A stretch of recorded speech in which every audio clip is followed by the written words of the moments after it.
A beautiful morning at YWIES Tongxiang. I wonder what the kindergarten kids will be doing today.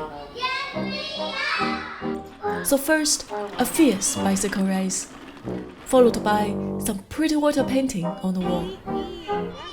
In the classroom, some are occupied with pom-poms. Others are focused on aiming, I guess. Okay, I might just have a question. This is Emily McKay, one of the school's EC instructors. Hello. Hi, Miss Emily. I'm sure all the activities are good, but is there a time for children to learn? Children are learning through their play all the time, especially their motor skills. Oh, sorry. So, where can I learn more about motor skills? After the title appears. When we're talking about motor skills, we're talking about the way people move. So you've got your gross motor skills, which is how you walk and how you sit, how you climb, all those things that you need with the big movements. Whereas fine motor skills is anything that you do with your hands. So picking up a pencil or drawing or scrunching something, anything to do with your hands is fine motor skills. Miss Emily's class has a bunch of lively 3- and 4-year-olds, and this age is crucial for them to develop motor skills. You know, the children are younger, so it's very important that you get things right from the start.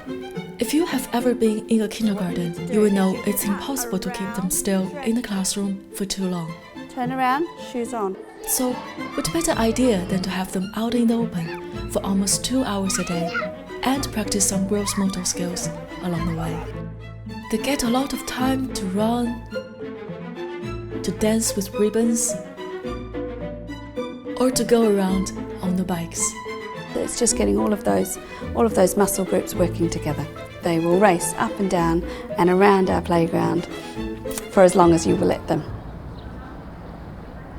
And I had a few parents come to me and say, my child cannot hold their pencil properly, or they can't put their coats on, they're having trouble with buttons. And one mother in particular said that she thought it was because her child was using an iPad a lot.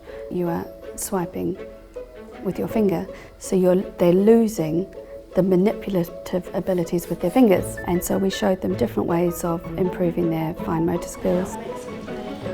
如果你想要去做面团的话，你举起你的大拇指。The rest of you can go and choose your activities on the table. So we're reading the recipe and they're helping to measure the ingredients before we actually make it. And then they got to play. Their imagination it's limitless. Looks like pizza. Do you like pizza? Yes, I like pizza. Snail, you've done a spiral. Well done. So all of them use different movements, and those movements are a great way to get them to practice their fine motor skills in their hands. Got it, Miss Emily. Next time they want more time with Play-Doh, we will let them.